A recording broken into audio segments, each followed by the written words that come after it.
Hey guys, today we are talking about 6 huge mistakes guys make when they buy clothes.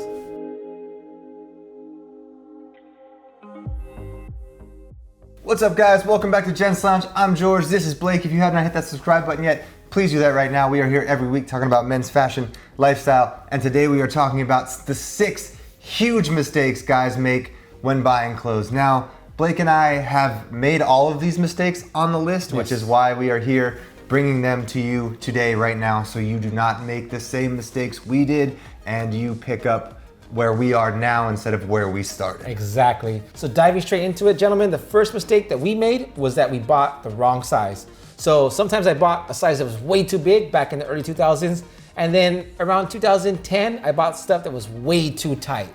You know, it like the trousers were just way too tight. My skinny jeans were just ill-fitting.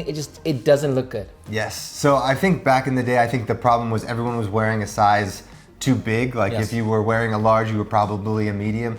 Now guys, I am 6'1", 210 pounds, and most of my stuff is still mediums, just so you know. So if you're not bigger than I am, you're probably not a large or an extra large. I always tell people to size down. You know, regardless, try it size down, try it on the store, or make sure they have a good return policy. Try both sizes. If you're in between or think, it could be either, try them both and see the difference, because a lot of the time there's very, very small differences. Like the difference between a medium and a large is probably like an inch in length and an inch in like width, but that inch makes a huge difference. And now the second mistake, guys, is that you only go for name brands. Yeah, guys, I am guilty 100% of this. When I first started making money, got my first job, was able to afford some nice things.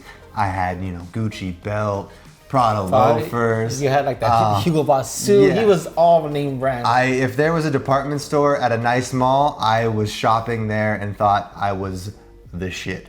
And granted, I realized the Prada wingtips I bought were probably the worst shoes I own, actually.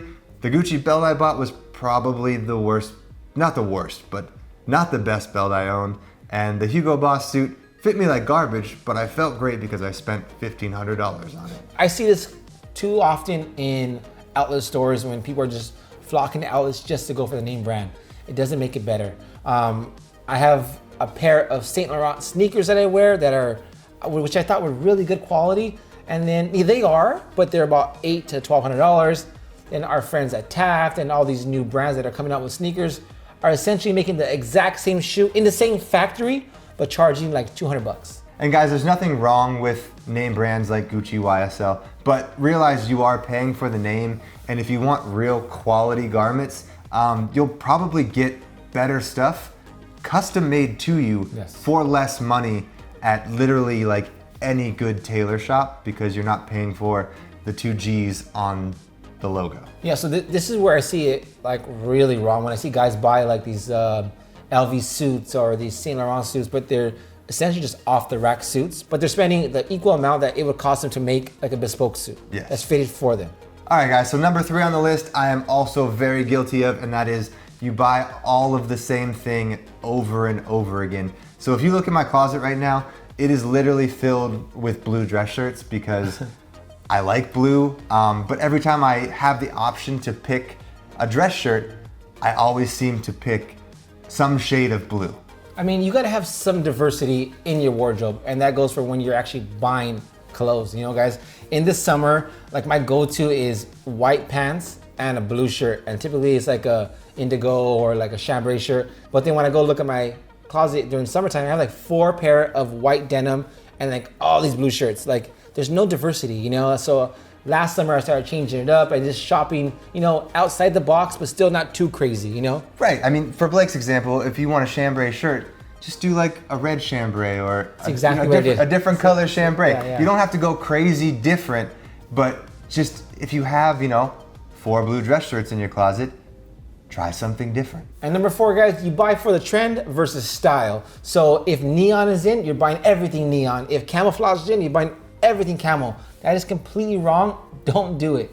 And the main reason you shouldn't follow every trend is because it's going to be very hard for you to build a cohesive wardrobe throughout, you know, the years. Because if you're only buying stuff that's trendy in 2019 and you look for what you're going to wear in 2020 and nothing is in fashion anymore, you're gonna have nothing to wear. You're gonna have to go rebuy your wardrobe. You're gonna waste a ton of money on clothes. So guys, it's okay to be trendy. It's okay to buy trendy pieces, but buy the trendy pieces that fit in your coherent wardrobe. So what you already have going on in your closet, like if you want like a crazy overcoat, fine, but make sure it's gonna fit with, you know, the things that are already in your closet.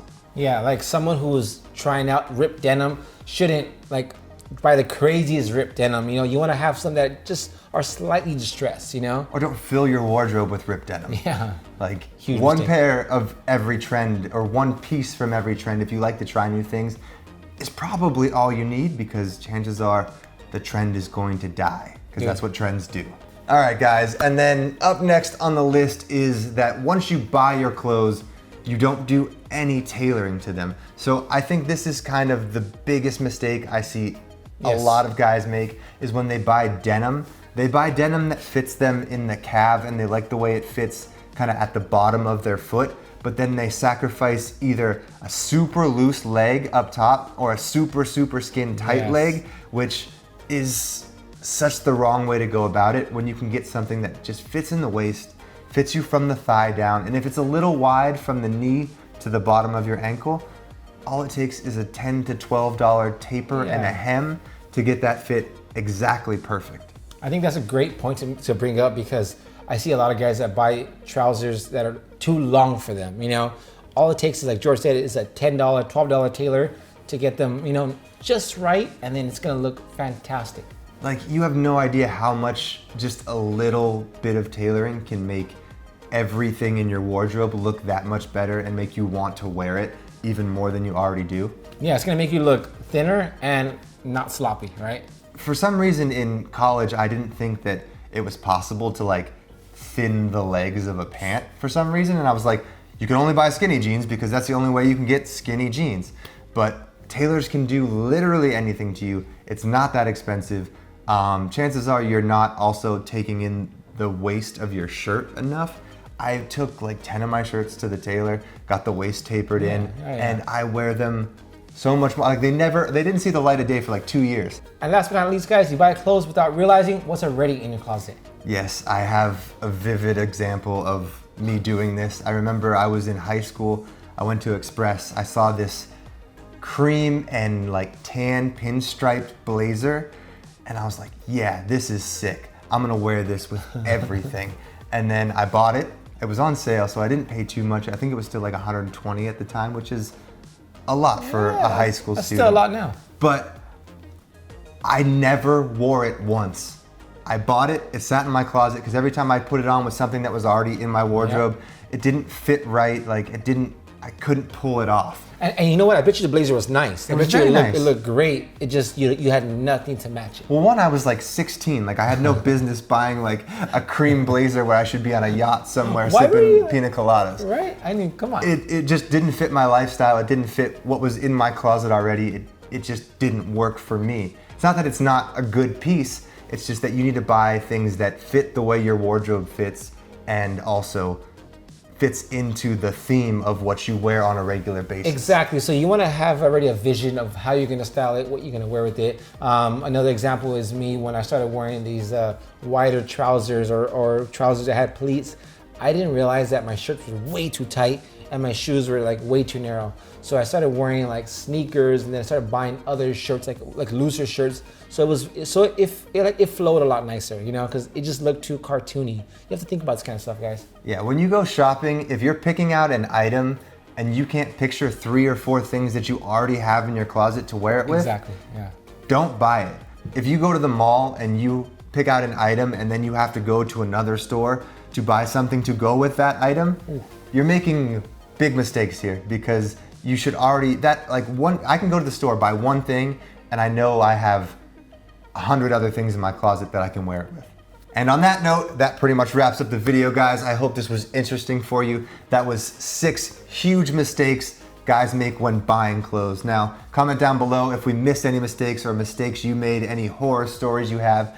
We always like to see those comments. Thank you guys so much for watching. If you have not hit that subscribe button yet, please do that right now. And if you haven't followed us on Instagram over at gentslounge, give us a follow over there. See you on the next one. Cheers, guys.